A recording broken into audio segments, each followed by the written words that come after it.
Good morning. Let's start our session, Chapter 8. This is Part 1 for pumps.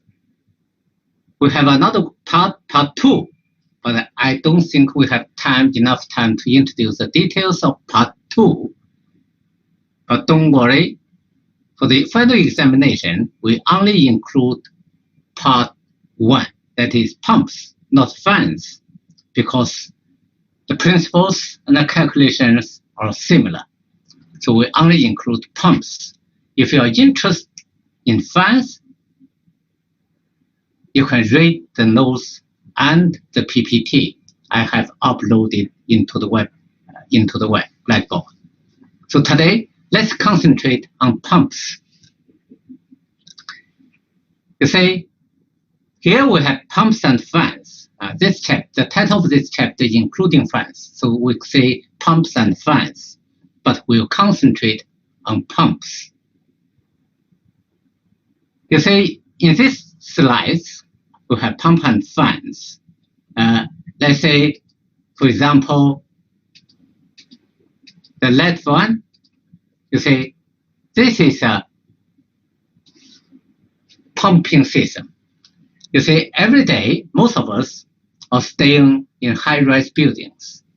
For all the high-rise buildings, we have a lower position tank, usually in the basement or ground floor at least. Then water from the water supplies department of the government is pumped into this tank, a low-level tank. And then we use a pump. You see, this is a pump. This is a motor to drive the pump, then to lift water, go to high level, what's wrong? Something wrong. Okay.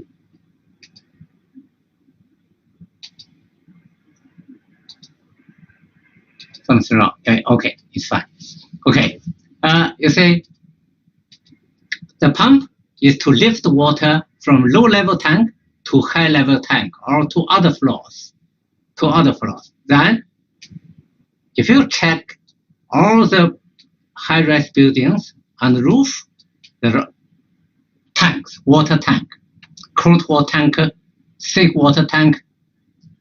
Then every day we use water for shower, bath, and washing hands, cooking. We also use seawater for flushing, and in some buildings, we also use fresh water for flushing, toilet flushing. Then this is a pressure meter to show the pressure of water in the pipeline. If the pressure is, for example, 70 meter, then we say the pressure is 7 meter water head. This is open to the environment.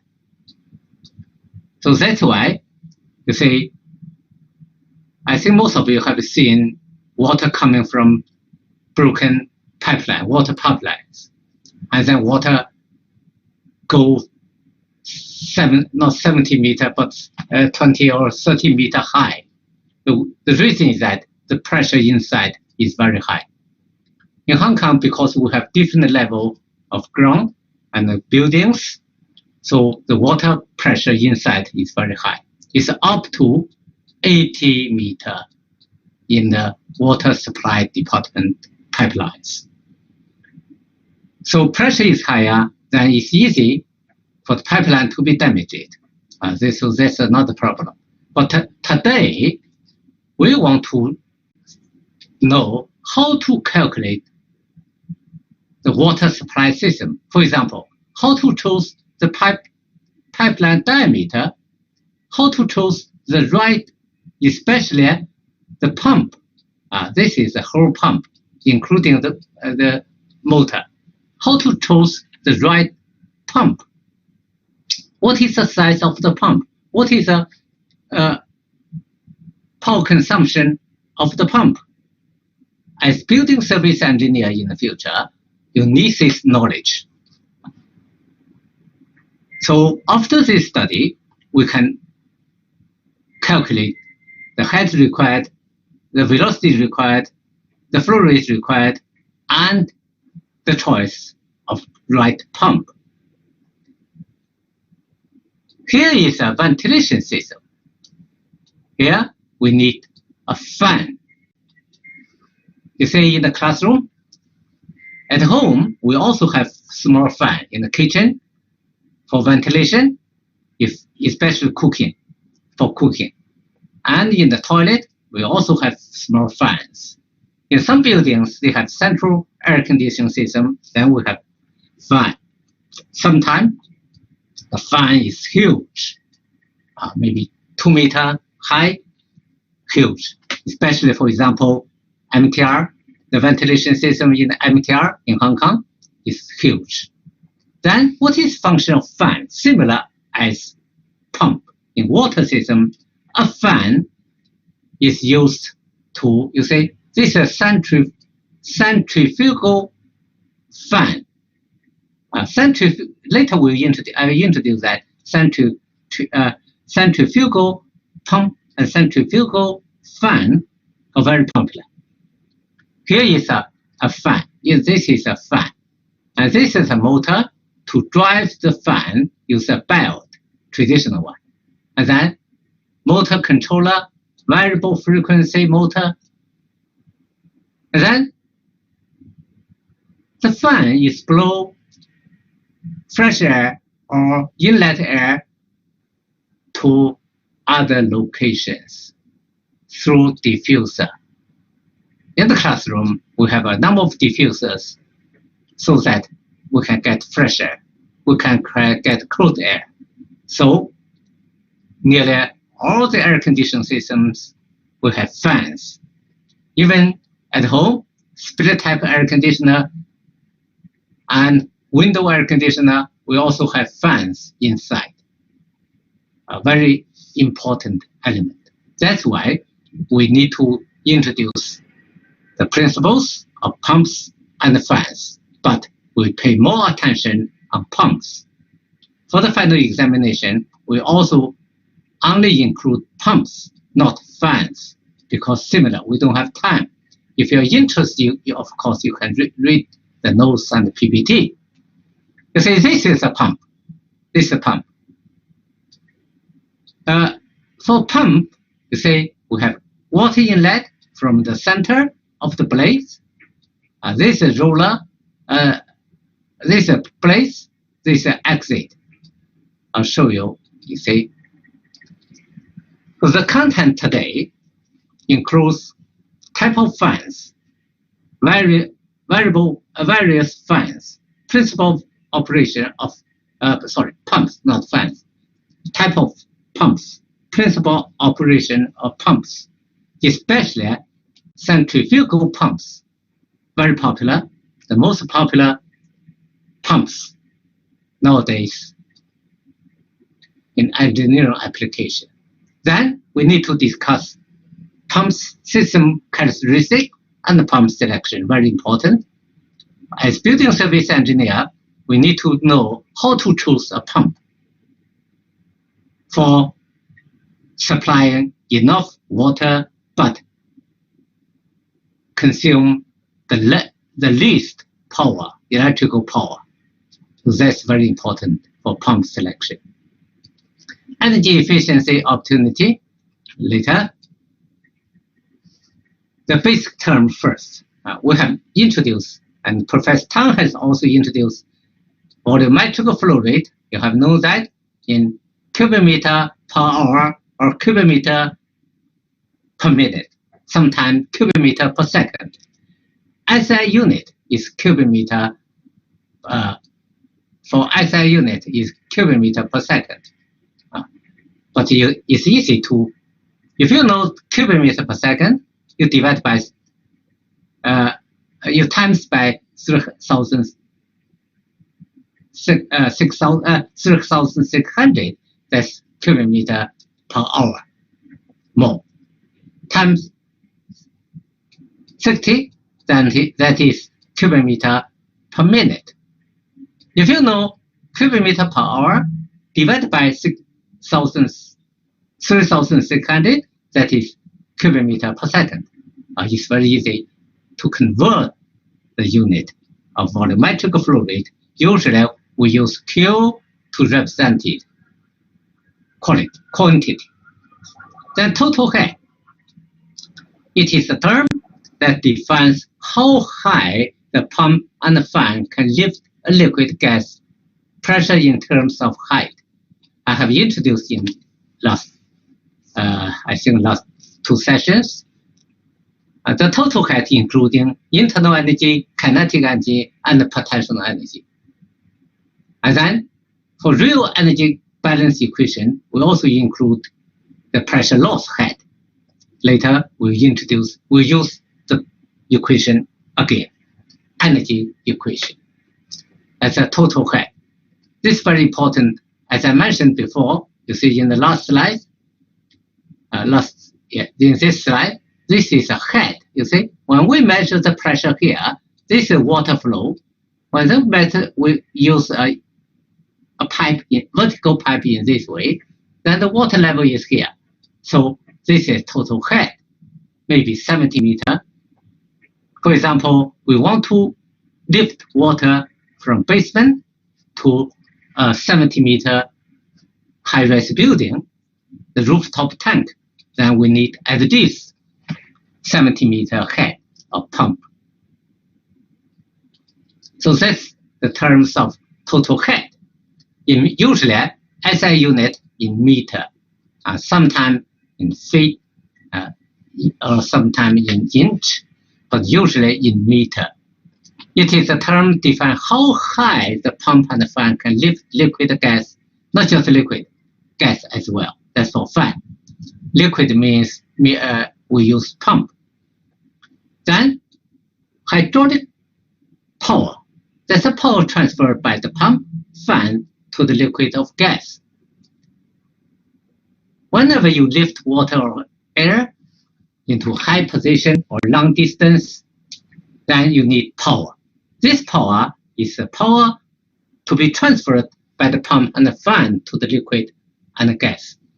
If you want to calculate the real power of pump and fan, you need to divide it by its efficiency. So, for example, we transport natural gas from Russia to China, very long pipeline. We transport natural gas and oil from Pakistan to China as well. So very long distance. That's hydraulic power. We need energy to transport gas and oil, water. Another vacuum. Pressure lower than atmospheric pressure, we call it atom. Usually for fluid dynamics.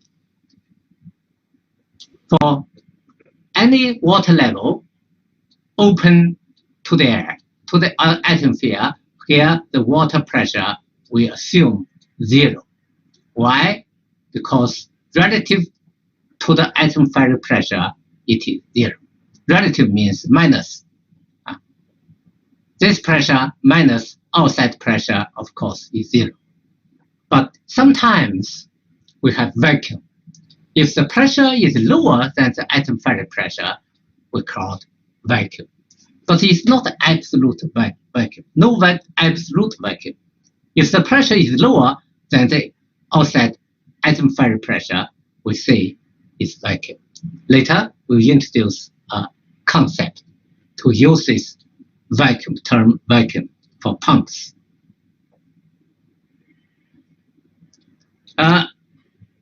You see, there are different types of pumps. But generally speaking, we divide into 2 main types: dynamic pumps and displacement pumps. You see, for dynamic pumps, popular for building service engineering system, usually we have centrifugal pumps and axial pumps. In Chinese, this is called, especially you can understand it, is 立心式 centrifugal pumps.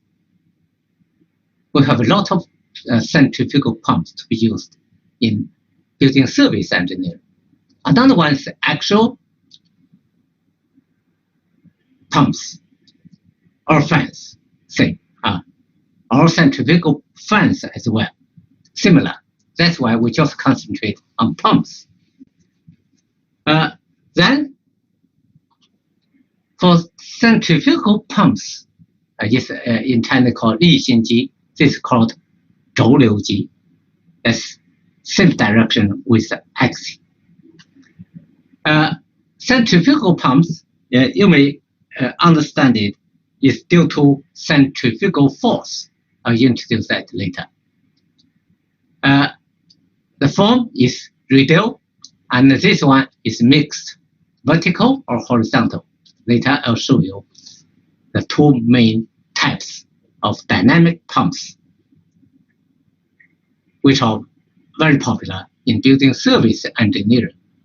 Another type is called displacement pumps. What are they? Especially reciprocating and rotary pump. What is reciprocating? That's one, you see this one, piston. Usually there is piston here.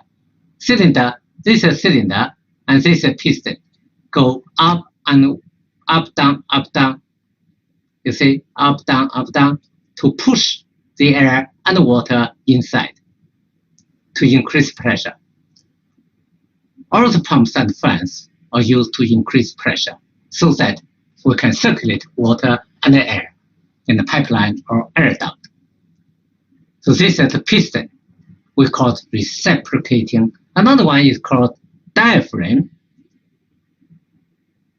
This one also called reciprocating. In Chinese, this is called 汪夫式, go up, down, or left, right, left. It's called reciprocating. Another one is rotary pump, like gears, lobe, screw. But most of these pumps are used in laboratory, small machine like engines. Of course, some are used as pumps, small pumps in laboratory and small system or special system, high pressure or low volume flow rate, and so on. For us, for building service engineering, we mainly use these two kinds of pumps, especially centrifugal pumps, 离心机, 离心式, centrifugal pumps, or axial pumps. I will introduce more to you. This is the principle of pump operation. You say this is a centrifugal pump. Dynamic, we call it dynamic pump. In any dynamic pump, energy is added to the fluid continuously, remember, continuously through the rotary motion of the blades. This is a blade, turbine blade. This increase in energy is converted to a gain in pressure energy when the liquid is allowed to pass through an increased area. So what happens? For example, this is a pipe inlet to the pump through the center of this pump, another side, of course. And then inside, water will come in from the center, And then this is a shell, then water will be forced to go this way. Why?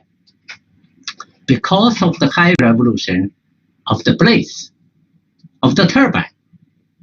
You may say with any high revolution of the blades, you will find, if you throw something in this way, and you will find that due to the centrifugal force, if you throw a ring with something in this way, turn around, for example, turn around, then what happens?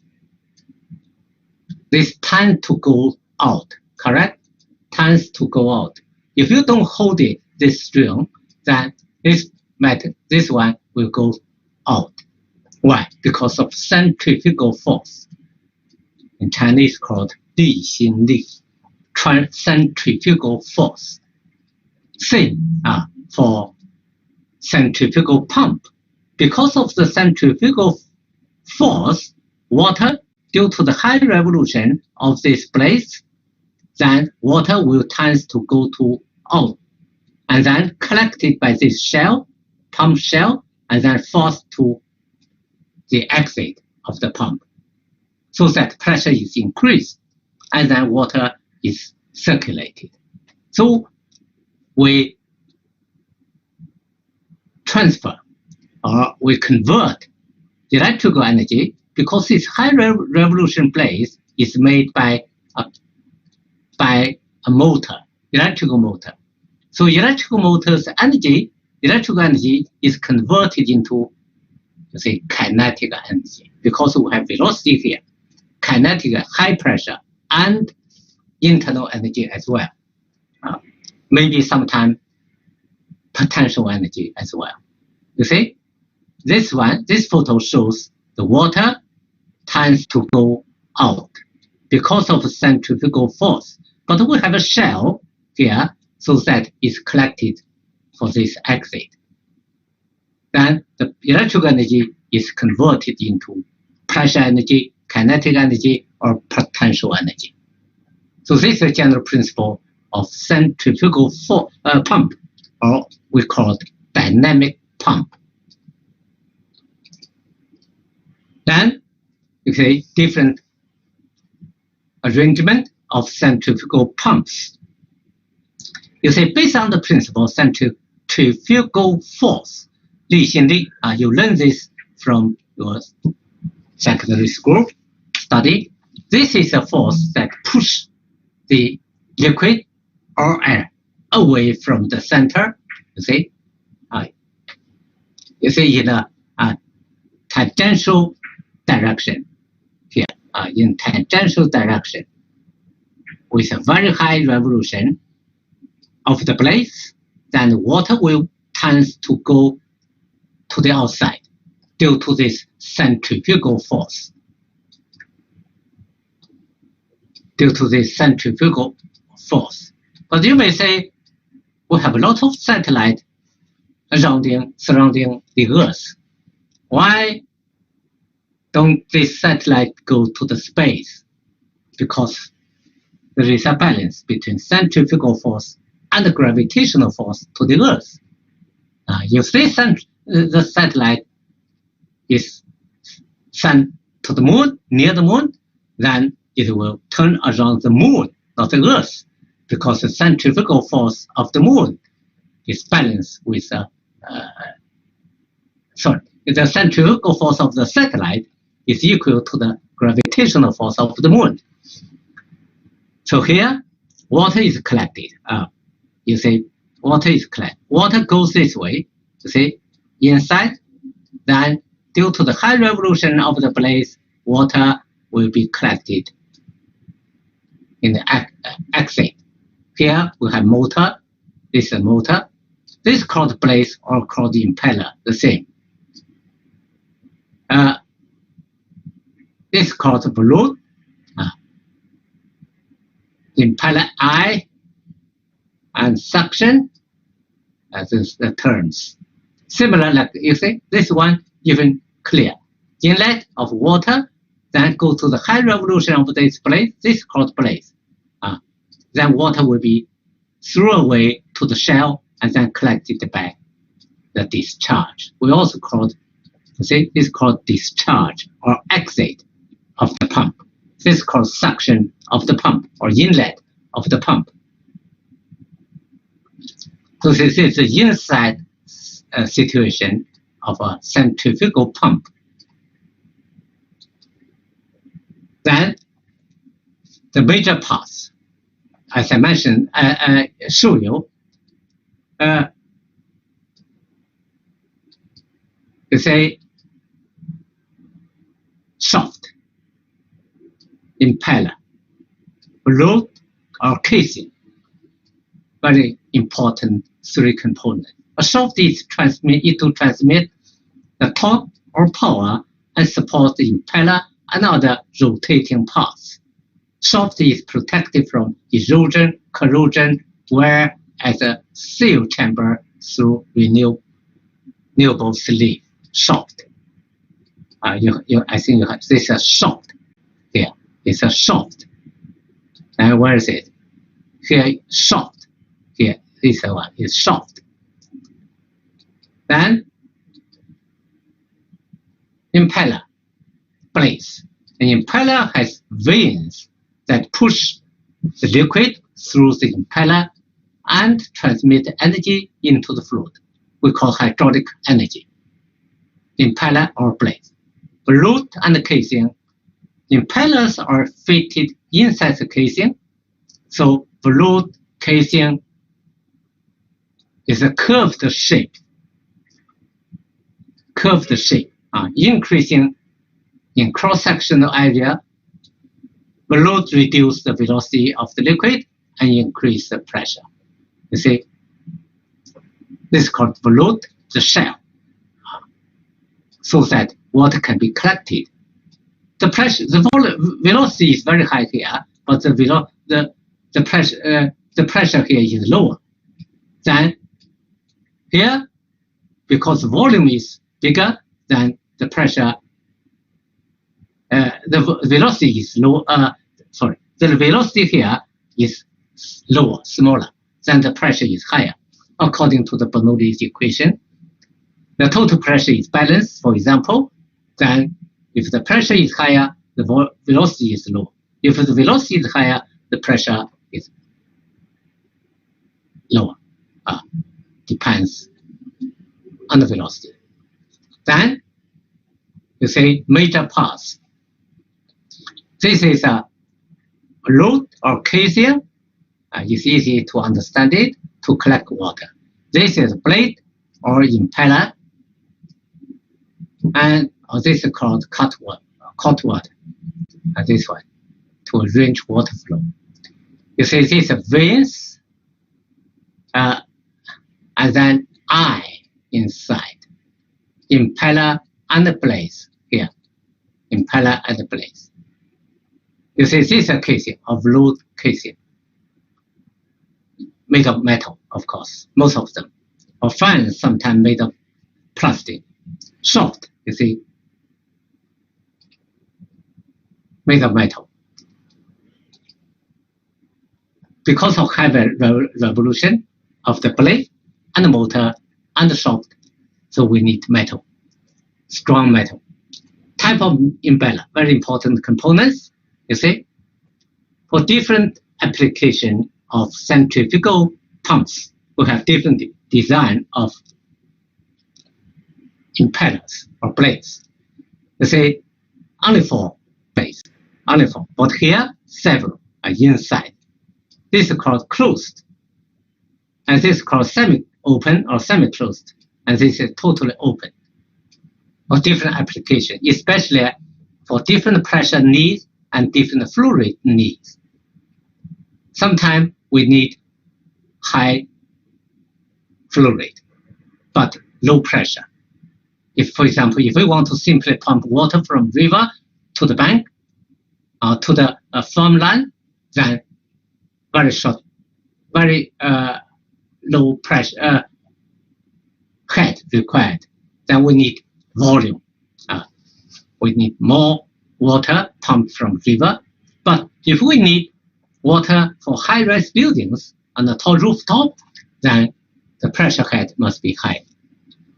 So it really depends on your application. This is a typical one for us to be used in building service engineering. For most of the building service engineering, we need pump, especially air conditioning systems. Central air conditioning system will have pump to transport chilled water from chiller, plant room to fan coil unit. we need pump to supply fresh water. We need pump in fire engineer, fire system, fire protection system to transport water to each building. And we need pumps nearly everywhere. Nearly everywhere. At home, sometimes we have small pumps for water transportation. For example, in the boiler, every day we take shower. How to get water is there is a small pump in the boiler, near the boiler, to circulate the water or to supply hot water from boiler. Or we need pressure from water supply system only. It depends. So here's a complete pump. You see, this is called pump. But sometimes we call the whole unit a pump. It's because this is the motor. This is shaft. And this is real pump. This is inlet of the pump. Water, you see, for centrifugal pump, inlet from the center and then exit. Then the motor is to drive the blades with very high revolution, maybe several hundred or 1,000 revolution per minute. It depends. This is shaft. Inside, there is water sealing to protect leakage, to prevent leakage. This is a casing. You see here, we have different names here. What's this called? Stuffing box. A, stuffing box. And packing. B is packing. C, shaft. Yeah, this is a shaft. C. D, shaft sleeve. Yeah, inside. Vane, E, called vane, the exit of the blade. Casing, F. I, impeller. G, in the water inlet. Impeller, H, impeller. This is called the impeller. What else? Casing, wire rim. I, casing, wire rim. Then J, impeller again. What else? Discharge nozzle. K is discharge nozzle here. Discharge. This is a complete pump, centrifugal pump. Remember, called 离心机. Then this is a manufacture process of a repair process of centrifugal pump. You see, this is a casing, and this is a impeller, propeller. Here, yeah, impeller. Yeah, J. Yeah, here, impeller. So you can see sometimes the impeller is huge. It's made of metal, of course. Usually made of iron, steel, or even copper. You see, this one seems copper to prevent erosion. Erosion. And then you can see shaft. This is a shaft. Water will go out from this impeller. Water will go in from this pipeline, and motor is here. Okay, then yeah. So sometimes we need multiple centrifugal pumps because sometimes we need to achieve a higher discharge pressure. Then we need multiple impellers within a single pump. So this one is a single pump. Then you see 1, 2, 3, 4, 5, 6. I think that's also, 6 impellers or 6 blades, turbine. Why? Because we need high pressure. For example, if you say it's a discharge, for example, if water coming from this side, then the pressure is increased gradually with different impeller and finally collected by this discharge. This is a discharge. Then motor is here to drive the blades with very high revolution. For example, usually we need very high pressure to transport oil, for example, from say oil field to the bank. Then we need very high pressure. Sometimes if we need to lift water from basement to the rooftop of the high-rise building, sometimes we need 2 stage, or we need 2 pumps in stage, later in series. Sometimes we may see vertical pumps as well. You see, this is vertical pump. The blades is here, then water level is in here. For example, water level. The pump, the motor is on the ground floor, plant room. Then here could be 20, 30, or even deep meter, 20 or 30 meter deep. For example, I visited a sewage plant in Hong Kong because, they need pump to lift wastewater from tunnel to their treatment tanks. So they use this kind of pump, vertical pump, so that the motor is on the ground. Then easy for maintenance. You see, the blade is here, and the motor is on the ground here. This is inlet of water. Also, you see, this is a 2-stage. One blade, I think this is another blade. 2-stage. I mentioned that for dynamic pumps, we have centrifugal pumps and or axial pumps. How about positive displaced pumps? Also very popular, especially for small systems.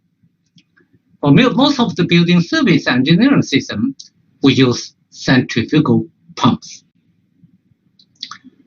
For labs or other machines, maybe we use so-called displacement pumps. You see, working principle, passive displacement pump has an expanding cavity on the suction side of the pump and a decreasing cavity on the discharge side. Liquid is allowed to flow into the pump as the cavity on the suction side expands, and the liquid is forced out of the discharge as the cavity collapses. You see, not easy, but I tell you, here is the inlet, and it's easy to understand it. With a high revolution, then water will be forced to go this way. You see, no leakage here, no leakage or limited leakage. Then we'll go fast to go this way. Then the volume, you see, for water, volume is not changed. The total volume is not changed, but pressure will be very high. And then water will be forced goes this way. This is called screw, S-C-R-E-W, screw pump. We call it displacement pump. water displacement. You see, the position is changed and the pressure is changed. But it's not due to centrifugal force. It's due to the driving force, of course, driven. Similar like this cylinder. If you visit any construction site in Hong Kong, sometimes you hear very loud noise. Most of this noise is coming from a compressor, air compressor. They need very high pressure of air to break concrete and soil for construction of buildings. Then, what happens in the air compressor? You see, with the movement of the piston up and down, the air is here inside the cylinder is compressed. Then the volume is reduced. Of course, the pressure is higher. Then we can collect high pressure from this outlet, inlet. So this is a so-called single action positive displacement pump. We can use it for water pump as well, especially I mentioned in laboratory or chemical industry.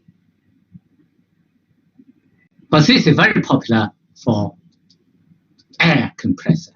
Later, in last session, we introduce compressors, another important machine. For pump, what is the function of pump?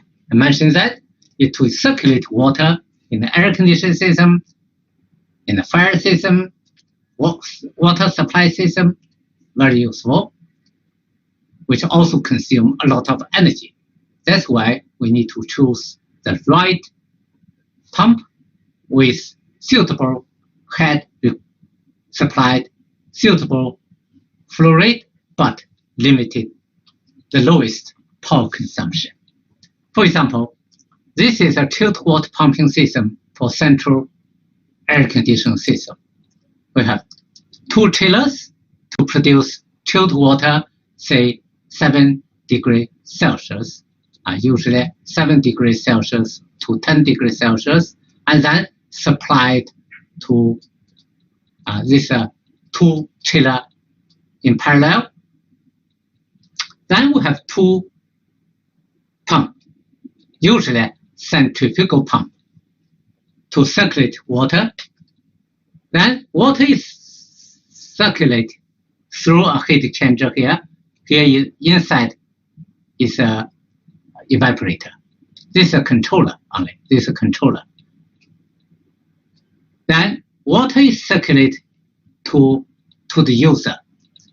Then the user is here. For example, our fan coil unit in each room in the building. In polyuse building, most of the building we have fan coil unit.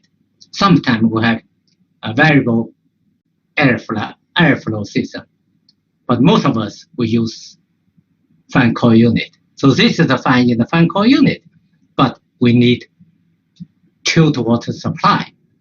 Then the chilled water supply, sometimes we need another pump because, for example, in polyuse, the chiller may be in A block, but we need chilled water in other blocks. Sometimes it's very far. So we need another pump, distribution pump. Or sometimes we don't need this.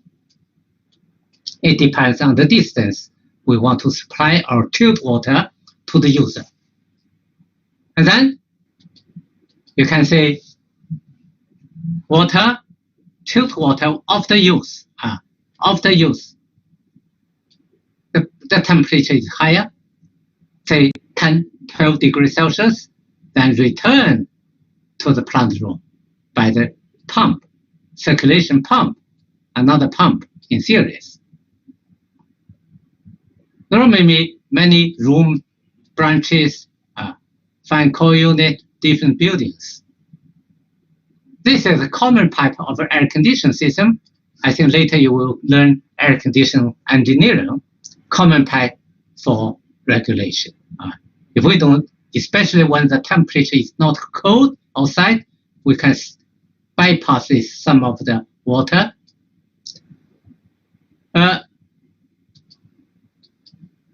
Then, what this tank is the expansion tank.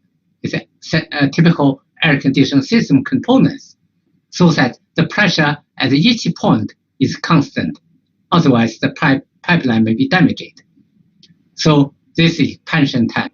When the water is heated or is cold, because every day, if we turn on the chiller, the water is cold to 7 or 10 degrees Celsius. Then, nighttime for commercial building, chillers are turned off.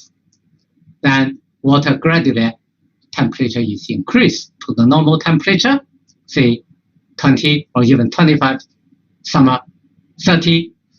Then, when water temperature increase, water expands a little bit. Even for a little bit, if it is closed system or pipeline may be damaged. So we have expansion tank. And sometimes we also add some chemical inside for water treatment to achieve soft water. In the central air conditioning system engineer, you will learn more about air conditioning. We don't have time. So this is a chilled water pumping system with 3 pumps. Then other application, for example, cooling tower pumping system. In Hong Kong, most of the air conditioners, we are talking about central air conditioning system, not your window or split type air conditioning at home.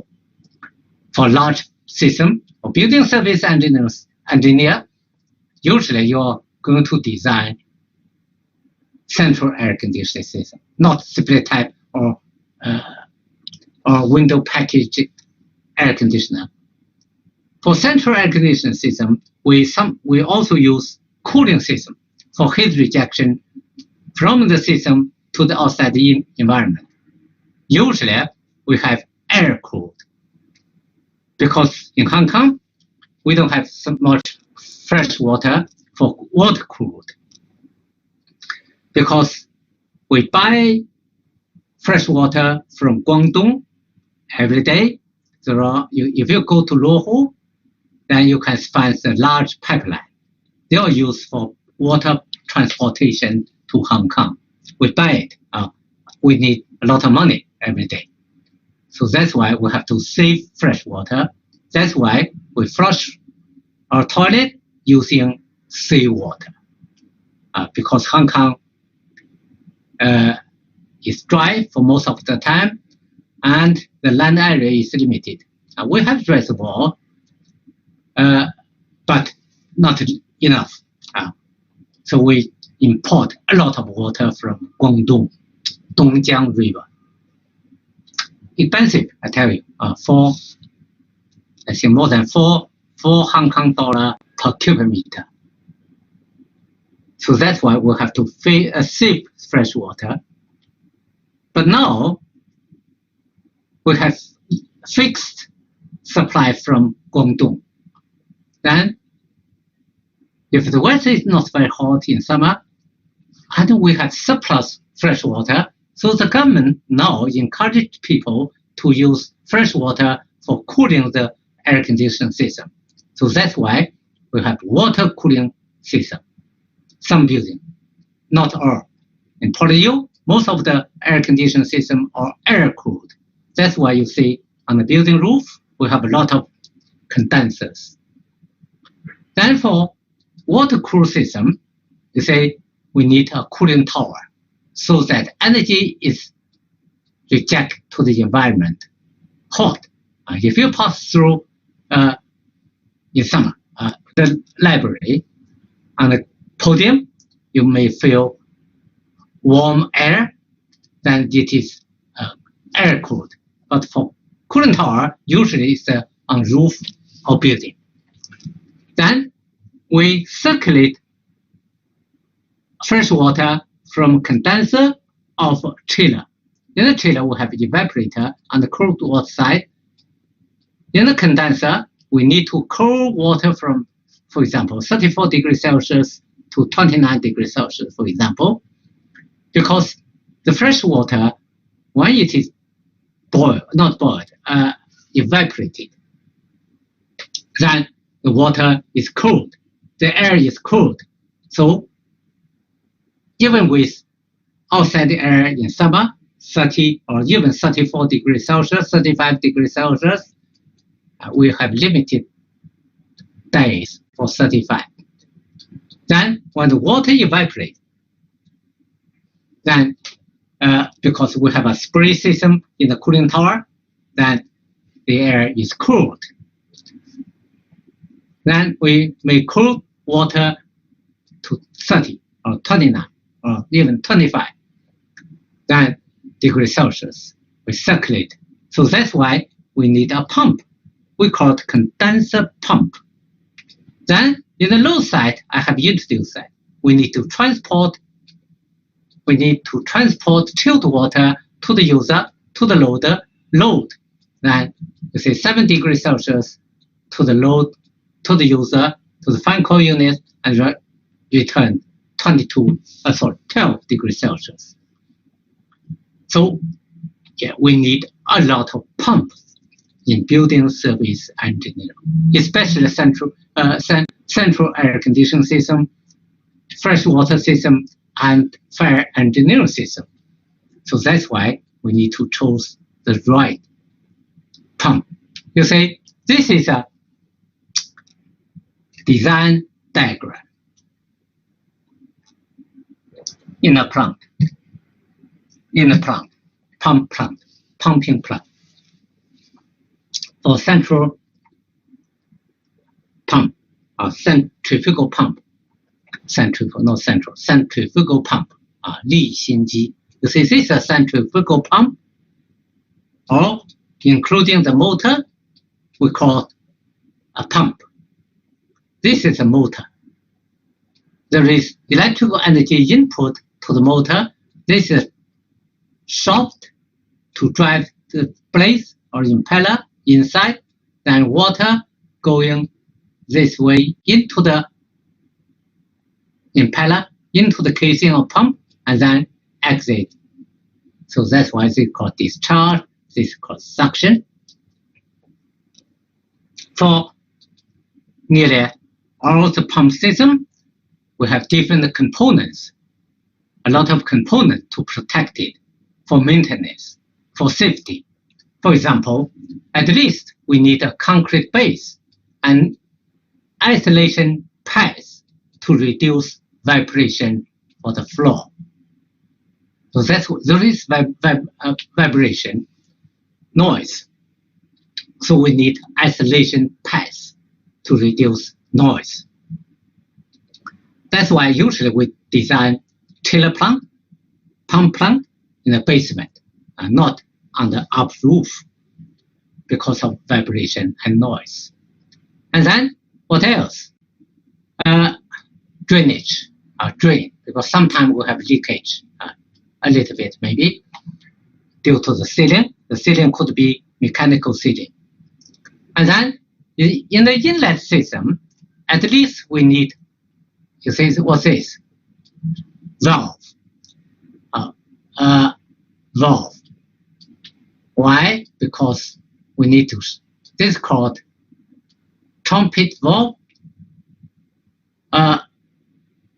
Why? Because we need to shut down for maintenance. Here, outlet, we also have a valve, shut-off valve to shut down. Then we can repair this pump. This is a very high revolution machine, so we need maintenance. Sometimes blades may be damaged, or especially the sealing may be damaged, water sealing. Then we also need a gauge to measure pressure. This is called common gauge. Outlet as well, or even the exit position, inlet position, we also need pressure gauge to measure pressure, inlet pressure, outlet pressure, to check if the pump is working properly. Also, we need strainer. That means water can only, we also need strainer so that water cannot go out and, strainer. Water can also only go this way, and if something wrong, we can drain water here to check if anything wrong, block it or not. We also have a section called flexible connection for vibration to reduce noise and vibration. This is inlet. And then sometimes we need a reducer. It depends on the diameter of the pipeline and diameter of the inlet of the pump. For the outlet, also we need a flexible connection to reduce noise, vibration. Then we need a gauge, and we need a strainer, a reducer, or this is not a reducer, for different pipeline.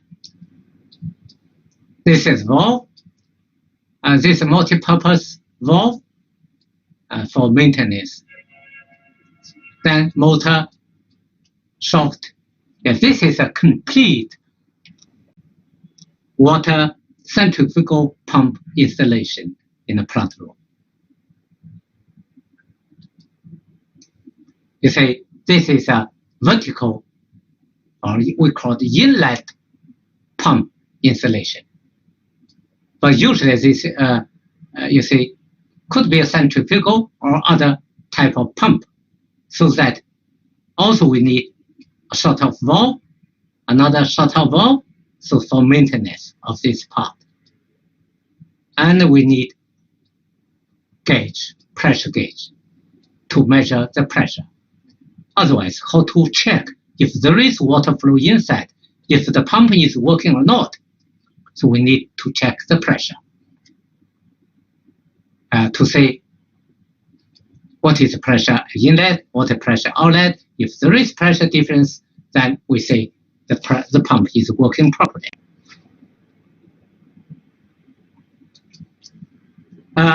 Okay, so we have introduced the details of the types and the principle of pumps. Have a break, and then we'll start this calculation, the choice of pumps. Okay, I'll see you after 5 or 8 minutes.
again.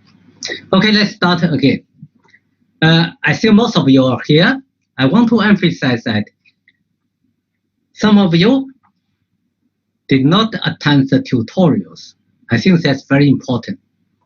Try to attend the tutorial. We have 4 sessions, 2 for high diploma class and 2 for bachelor degree class. You can attend any of them. We have 4 different sessions, the same content, the same tutorial. So try to attend any one of them. It's good for you. The PhD students will share their knowledge. They have learned a lot about fluid dynamics because in mainland China, I graduated from a university in mainland China. We learned much more fundamental engineering fundamental knowledge, like heat transfer, fluid dynamics, and thermodynamics, and so on. So try to attend the tutorial. And in this afternoon or this morning, after this class, I will give you the first homework assignment. Also, more exercise. We need to do more exercise as a homework. I will create a page to upload, for you to upload your solution. Try to type the solution or write a handwriting solution and then take a photo or scan it and then upload to the Blackboard web page. I'll send a message to you to say how to upload your homework.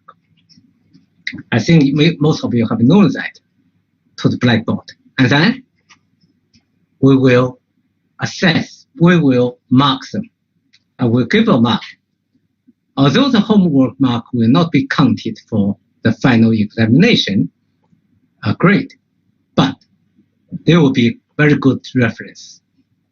If your final examination grade is marginal, and then we may check your homework solution. So try to complete the solution because it's very good practice. I will give you more example for the homework. So this is the first homework. I will upload it into the Blackboard today and try to complete it, say, within 2 weeks. And then I'll give you another homework for more practice. So 2 homework for my session. So you can say we have tutorial in the presentation and example in the presentation PPT. We have examples in the tutorial. We have examples in the homework. So try to do it by yourself. If you can complete all these examples independently, no problem for you to do the final examination. The final examination will be open book examination, take-home examination. We'll upload it, the questions at 10 o'clock on 16th December, and then you need to submit your solution, handwriting solution or typed printed solution up to Blackboard within 24 hours. That is 10 o'clock on 17th December. A lot of time. Of course, I don't want you to use 24 hours to complete it. Say you can spend 3 hours or maximum 4 hours to complete it. Don't try to get 100% correct. That's not easy. But it's not difficult to pass it if you are working hard from now. Study hard from now. Anyway, we have an important section here. We want to understand how to calculate the pump head, pump flow rate, and pump efficiency and so on. We want to know how to choose the right pump, right type of pump, right size of pump for our air conditioning system, fire surface system, freshwater supply system, and so on. Yeah, so we need to do some calculation. Here is a relationship to show, you see, but this is not SI unit. I just show you an example. You don't need to remember it. It just show you, for example, this is a polynomial equation to describe the catalog pump performance curves. Usually, the head, the pump, for example, we pump water to the vertical direction of pipeline. Then finally, the head, total head, in meter, 20 meter, 70 meter, is proportional to the flow rate. You see, cubic meter per second or per hour, or cubic feet per hour per minute. You see, it's in polynomial equation. Not a simple one, but nowadays not difficult.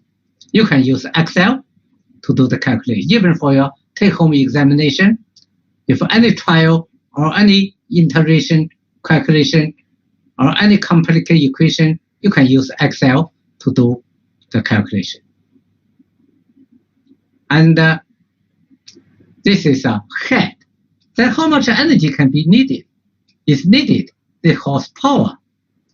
Horsepower is also proportional to the flow rate. Then on a diagram, we say the theoretical head here is developed by the pump. A centrifugal pump is given by, we call it Euler's equation. What is Euler's equation? This is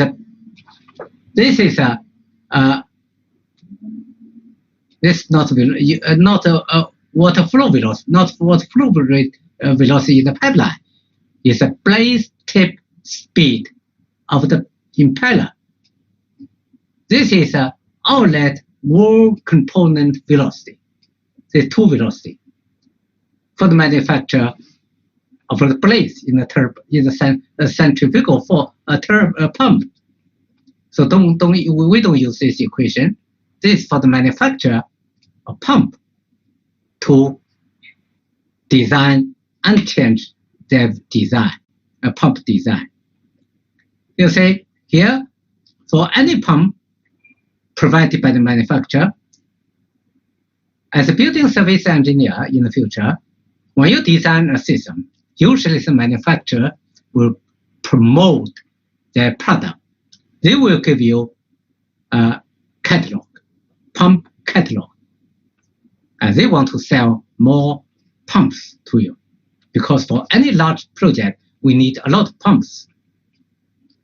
For any pump, one pump, centrifugal pump, for example, we have 3 curves provided by manufacturer. They got the curve from their laboratory. They need to test them before, after completing their production. You see, this is a head provided by the pump. It depends on the flow rate. For different flow rate, we have different head provided by the pump. Another curve is pump efficiency. Another one is horsepower required by the pump. So for any pump, we need to understand we have 3 main curves. For example, if this is a head, you see, in meter or in feet, then this is a curve with high velocity flow rate. In the pipeline, in the pump, we have less head. It means if you want to provide more flow rate, then your head, the water head is lower. That's easy to understand it. If you want to pump water to a very high-rise building rooftop tank, for example, high-rise building, then the flow rate will be smaller. That's easy to understand it. Then high flow rate, then you need more power. That's increased, but not linear. So high flow rate, more power. And then there is efficiency. It does mean that at any point we have the highest efficiency. Only at this point of the pump, we have the highest efficiency. Then the cross-section of this point, this is working point. This is efficiency. So it means at this point, the head is this in meter or feet, and then this is efficiency. This is efficiency. I think this is this is pump efficiency. Yeah, this is efficiency is 60% here. 60%. It means if the working point is here, the flow rate is this, and the head is this, then we have the highest energy efficiency of the pump. You understand it? But if the efficiency point does not change, but if your working point is here, your flow rate here, your pressure head is here, then the efficiency is much lower, only 45%. So we need to choose the right pump so that the working efficiency is around this point. The efficiency is close to the highest efficiency, and the flow rate is what we require for the system. The head is what we want for the system. So that is the purpose of this section, selection of pump. Then we know the power required. Okay, the power required. The power, I think this is the power required. Yeah, here, the horsepower. This is efficiency. This is a head required for the three curves. This is feet. This is meter. This is flow rate. For flow rate, is meter, cubic meter per day or per hour or per minute, and so on. Then performance of a pump.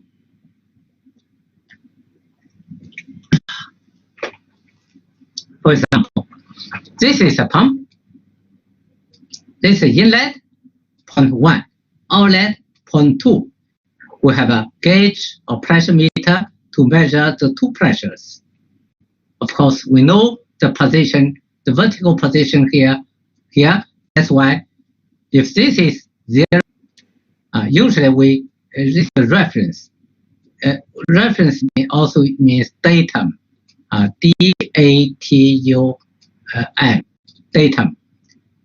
The reference, we assume that this is 0.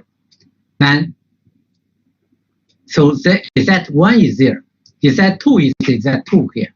Or sometimes we use Z minus Z1 represent the potential energy difference of the pump. Then, the pump performance result are typically obtained from experimental tests of the given pump, usually presented graphically for easy performance, like this, graphically, not by equation. I mentioned that head efficiency, horsepower, energy efficiency. Three typical curves. You should know that this is a flow rate. This is a head, efficiency, or horsepower. So head provided, horsepower needed, efficiency provided by the pump. So these three curves are given by the manufacturer with the product.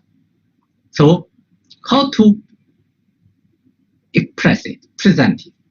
Usually we say is P2 minus, you say P2 higher pressure minus lower pressure divided by rho G. This is a head. Why is that? Because let's say the velocity, inlet and outlet velocity are the same.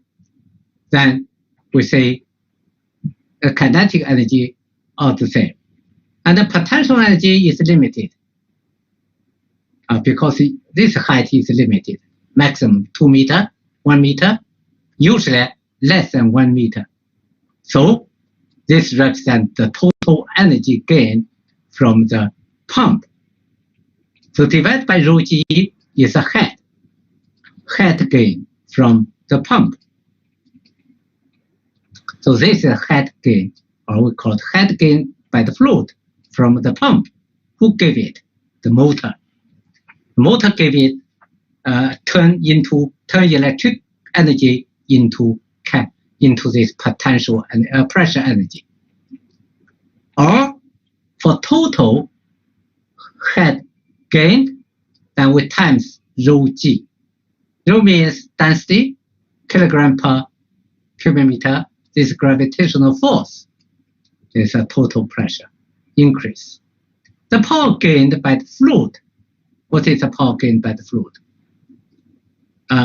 Total. This is not pressure now. Capital is rho G. Usually the power is given by rho G.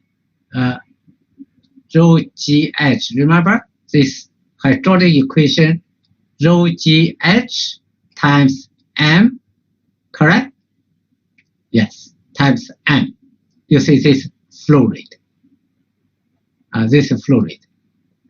MGH. So this is in watt. So try to understand the units. It's easy to understand the unit. This is in watt. That's a power rate. Or the real unit is joule per second. For your homework and final examination, try to write all the units. Because if the units are not correct, definitely your answer is not correct. If the units are correct, it doesn't mean your answer is correct, but usually it's correct.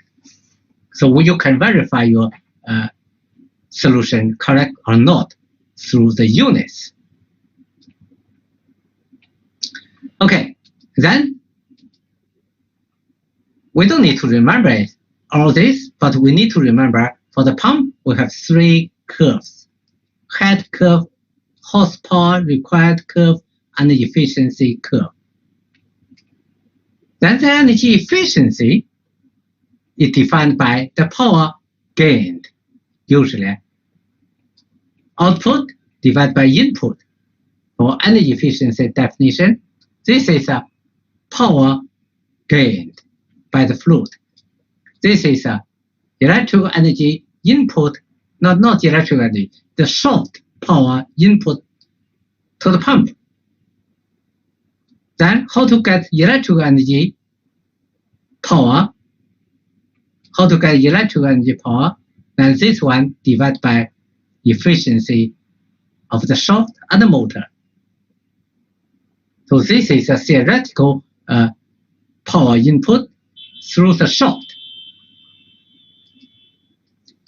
So this is efficiency. Then we say the two typical curves are three. With a flow rate, higher flow rate, less head or pressure difference provided. And usually higher power required, but here is less power required because you have much less flow rate. A higher flow, much less pressure increased. So it really depends on the type of pumps. Sometimes increase, sometimes a little bit decrease. But with high revolution of the pump, usually the power is not changed a lot. Then we need to calculate the system characteristics and then select a pump. So we have known the pump characteristics. Now how about the system characteristics? For example, this is a typical system. Lower level tank, for example, in a basement, ground floor, and then we want to lift water in the rooftop tank for fresh water supply. This is rooftop position. This is a datum. This is a position of the basement tank. You can assume this is 0. It doesn't matter. But this here the ground floor is assumed as 0 of the data. This is 0. Then we write the energy equation from surface 1 to first surface 2. What is that energy equation? You can call Bernoulli's equation when we are not considering the flow resistance, the flow loss. But here we consider the friction loss. That's why we don't call it Bernoulli equation. Bernoulli equation is an ideal equation without friction loss. Then when we add friction loss, we call it energy equation. So write down the energy equation from one surface to another surface. Why do we choose this one? Why not choose this one? Why do we do not choose this one? Because it's easy. Because on this surface, the pressure, relative pressure is 0. On this surface, the pressure is 0. On this surface, the velocity is 0. Velocity here is 0 because we assume that this tank is very large.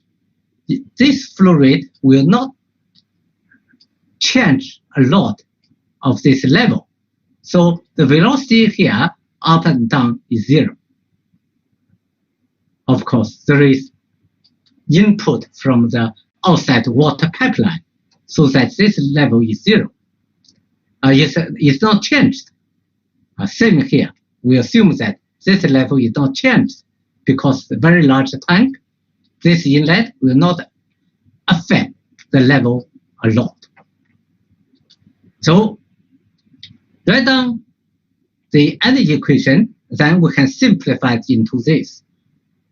Why? Because what is the energy equation? Pressure difference 0. The pressure is 0. The pressure at 2 is 0. The velocity is 0. Velocity is 0. So no pressure difference, no kinetic energy. Then we only leave potential energy. You see the level, vertical level difference is not 0. And the resistance pressure. So the energy equation shows that we derived this equation before. That shows that the horsepower head, the power must provide a head which must be equal to the potential energy head difference plus the resistance loss. It means, it's easy to understand it. Our pump must provide this pressure head, potential head, lift water from this level to this level. At the same time, to overcome the friction inside. What kind of friction? Remember last session, we have two types of friction. One is flow friction. For example, flow in the pipeline, flow in the pipeline, in the pipeline, in the pipeline. Yes, we call it flow friction. Why? Because there is friction between the fluid and the wall of the inside pipelines. There is friction within the particles of water or air. This is water. Another friction is the minor loss. You see, when water goes into this pipeline, there is inlet friction. When water goes out from this pipeline into this tank, there is outlet friction. When water flow changes direction, then there are minor loss as well. So there are two kinds of losses. Minor loss. And then we assume that, remember last time, we have derived that all the losses are proportional to the flow rate squared. This is a proportional constant. It depends on the length, how many change, valve, there is minor loss. We can check the coefficient of minor loss so that we can determine the K value. But anyway, it's proportional to the squared flow rate. Volumetric flow rate. If the potential energy difference can be neglected, if this level difference is not very high, only 1 or 2 meters, then we neglect it, then it's proportional to the flow rate, squared flow rate. The horse required, the head required. The actual head gained, or the head required to lift the water from this to this. Then we can draw the system curve. Because you see, the head required for the pump is equal to what? K value times Q squared. So this is Q, capacity. Data per second, or cubic meter per second, cubic meter per hour, cubic meter per minute, same. So this is a capacity, or sometimes we call capacity, sometimes we call it flow rate. Then with higher flow rate, this is positive, remember, not negative, then higher head required. So that's why we have this curve, because I just wrote it here, is proportional to the cubic meter flow rate required, square flow rate. So that's why we have this curve. This curve is system curve. System curve. We don't call it pump curve, because for the pump curve, this is a pump curve. Remember, in the last slide, this is a pump curve. This is a system curve. The manufacturer will only give you the pump curve. The manufacturer will give you a pump curve and the horsepower, horse provided by the pump curve and the efficiency, remember? But we need to calculate the system curve. It really depends on the length of your system, your pipeline, and how many valves, how many change of section, and so on. Then, if we can determine these two curves, of course, this is given by the manufacturer. If you can determine this system curve, then we can find the working point here, or the point of operation, same, or we call it working point. Then the cross section is called working point. Then the real flow rate will be here, and the head provided by the pump will be here. Of course, you need to check if the efficiency is the highest or close to the highest point. then you have the right choice. If the efficiency, high efficiency is here, then your efficiency is very low. So change another type of pump, another pump, to try to locate your working point is close to this highest efficiency. So that is the method of pump selection or fan selection. So total pressure needed by pump or supplied by pump. This one, the system needs this. So this is a flow rate, water power input, and this is a pressure capacity curve. If there is cross section, and then the working point will be here. The working point. You see, a typical one. Flow rate, total pressure. So this is a pump curve or head provided by the pump. It's supplied by the manufacturer. And the maximum efficiency is here. So the efficiency curve also given by the manufacturer. So the highest efficiency is here. So that's why the maximum efficiency at this point. Now you need to determine your system efficiency, the curve. If your system curve is like this, your system curve is like this, then a cross point is the working point, then the efficiency will be the highest or close to this. That's fine. So what we want to do is to determine the system curves now. Yeah, so this is if the friction loss is changed in the system, what happens?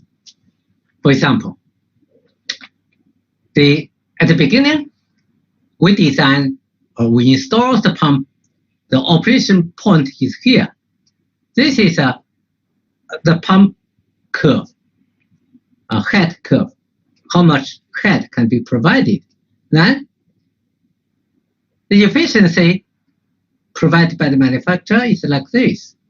So at the beginning, you see the efficiency is close to the highest efficiency. The working point is close to the highest efficiency. The flow rate, this is what we designed.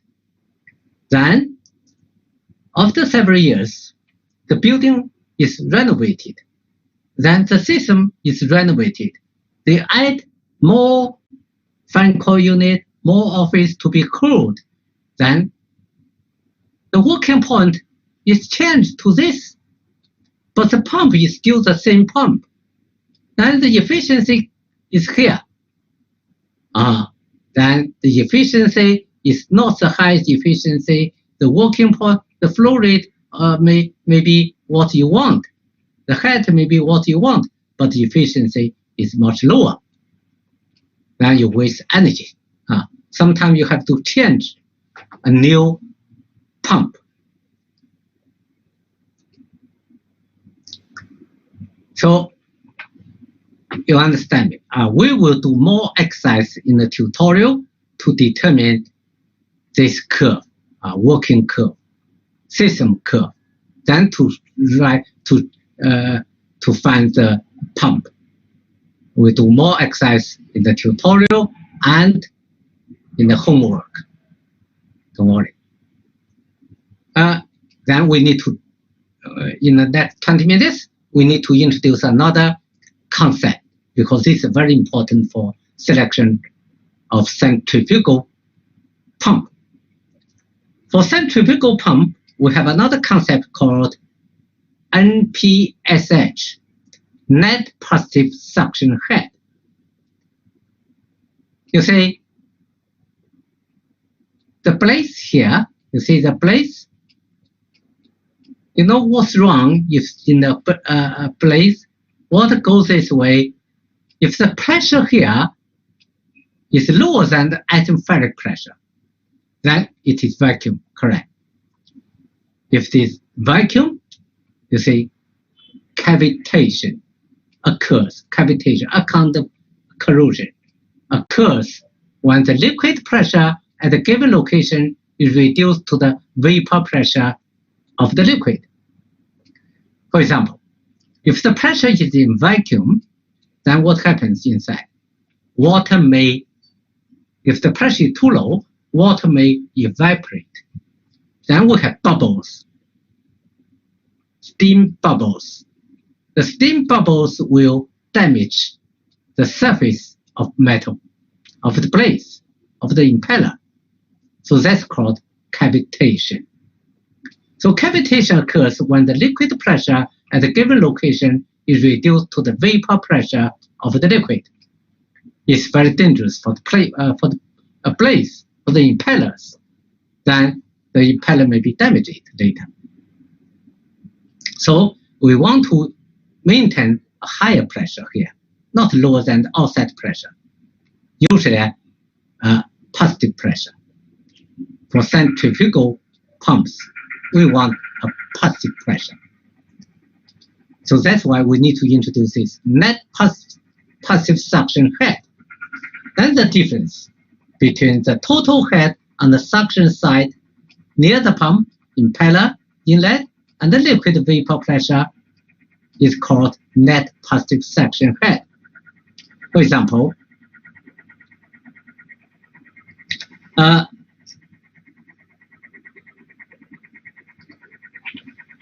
S means suction, inlet, the real pressure near the inlet of the pump, centrifugal pump up. So this is a total pressure. Here we neglect the potential energy.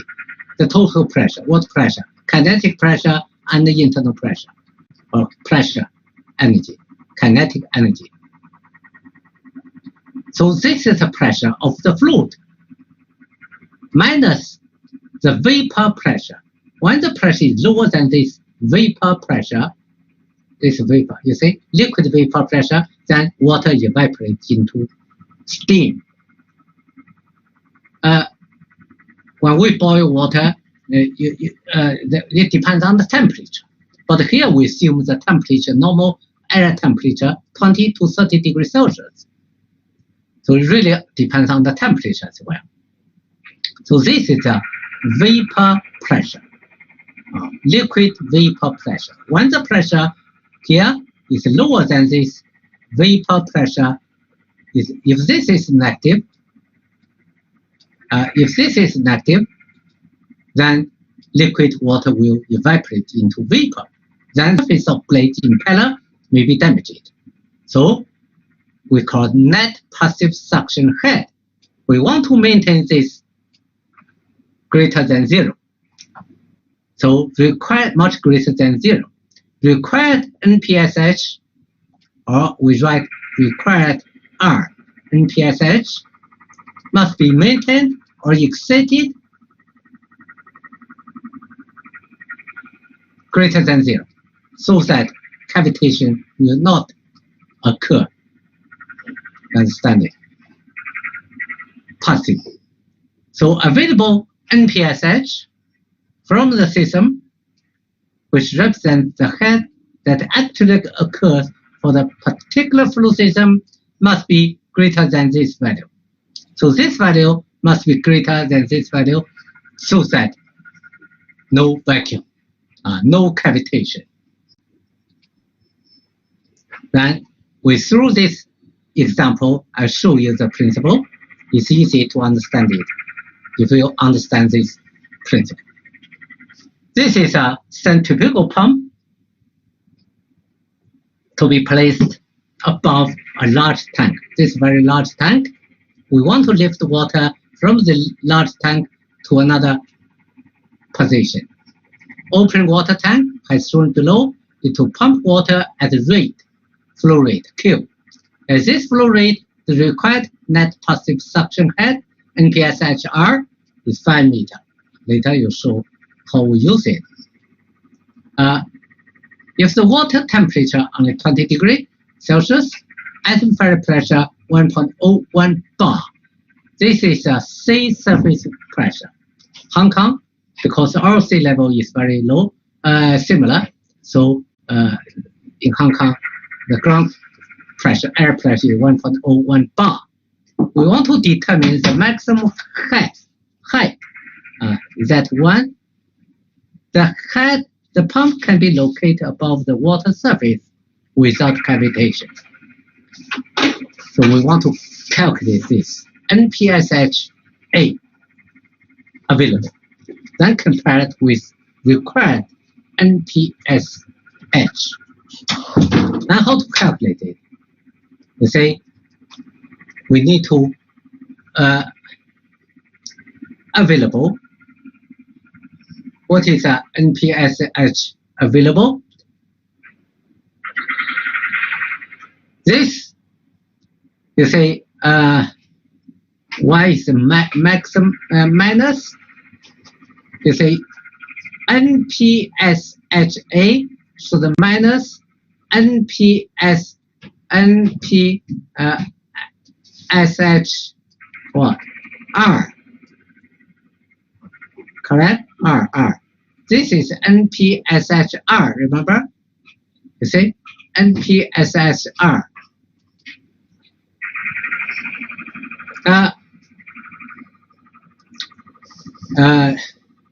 Let's do a calculation. I'll show you. You see, we need to write the energy equation as well. You see, this is atmospheric pressure. This is Npshr. This is a total resistance. This is a vapor pressure. Now, why do we use this? You see, you need to go further. Then, what is inlet pressure head and kinetic energy head? This is inlet energy head, kinetic, sorry. Yeah. How to calculate this point? This number 2, remember. How to calculate this point? Pressure head plus kinetic energy head. We need to write the energy equation between this point and this point. The energy equation. So what is the energy equation? There's a P1. If this is 1, P1 over rho G, correct? Rho G. Then plus V1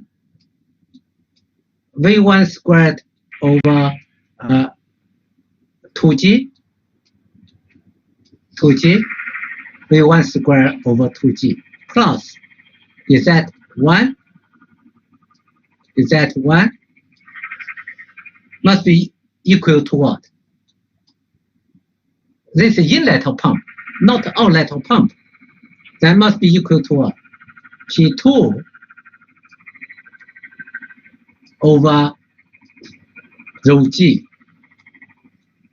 Then plus the kinetic energy at number 2 inlet of pump, V2 over 2G, V2 squared, sorry, over 2G. Then plus what? Plus what? Is that 2? Is that 2? Then plus what? Total energy loss, HL. Okay, this is energy equation. Then, because this inlet pressure is 0, the velocity, vertical velocity is 0, very large tank. So these two are neglected, 0. If we set this as a datum, this one also 0. So what is the pressure and kinetic energy of this inlet position? As this inlet position is equal to what? Equal to negative, is that 2? negative Z. Here they say Z1 are the same. But this is Z2. So that's why we have this plus this equal to the pressure head and the velocity head, because according to this equation, we want to find this. So it is equal to negative, is that 2 or this H1 or Z2 1, same. And the total flow loss and minor loss from 1 to 2. So this is a total energy at the inlet, potential energy plus kinetic energy, potential plus kinetic energy. Then, according to this available, so what is minus the vapor pressure allowed. So the vapor pressure allowed. The maximum value for preventing cavitation will occur when this I think something's wrong. I make it clear. Will be greater than 0. So that's why we can find the value, max value, is that if this is greater, for example, this is a higher level, then the pressure here is lower. The pressure here is lower. If this is that 1 is very low, the pump is here, then the pressure here is higher. Because there is a centrifugal force provided by the blades, then the pressure here is very low, lower than outside pressure. So there is a maximum position of Z1 or Z2. Represented by this equation. And then you can calculate it. Finally, it's 4.65. If you use a centrifugal pump to lift water from an open tank in this way, then the maximum height is 4.65. If higher, then there is cavitation problem in the blade, on the blades, on the impeller. So your position must be lower than this. You understand it? To prevent vacuum inside. It's vacuum, but not very low vacuum. So the criteria is that I will change a little bit here to make it clear. The criteria is that this required Npsh must be lower than the available Npsh. I will change this and then change the slides soon today.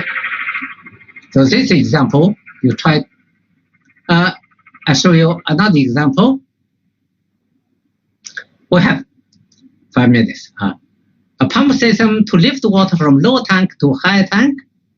And then with this pump, what would be the flow rate between the tanks? You see, we have 2 curves provided by the pump manufacturer. We need to, this is the efficiency by the manufacturer. Then we need the flow rate, usually. For example, we want to calculate the flow rate in this way. Then we know the pump. We know these curves. What is the flow rate? We know this pipeline. This is minor loss exit, minor loss here, and flow loss, because we know the distance given. So that we use the energy equation to calculate, you see, flow loss. This is a length, error, length. The minor loss total mass loss. Then with a given parameters, we finally find this, I think this squared, correct. Yeah, finally find this equation to relate the head loss, the head required by the pump is equal to proportional to the flow rate squared flow rate. Yeah, we need to find the system curve. We need to use the end equation to find the system curve. And then, yeah, this is a system curve for different units, cubic meter per second. Then we can draw, yeah, there's something wrong here. We can draw,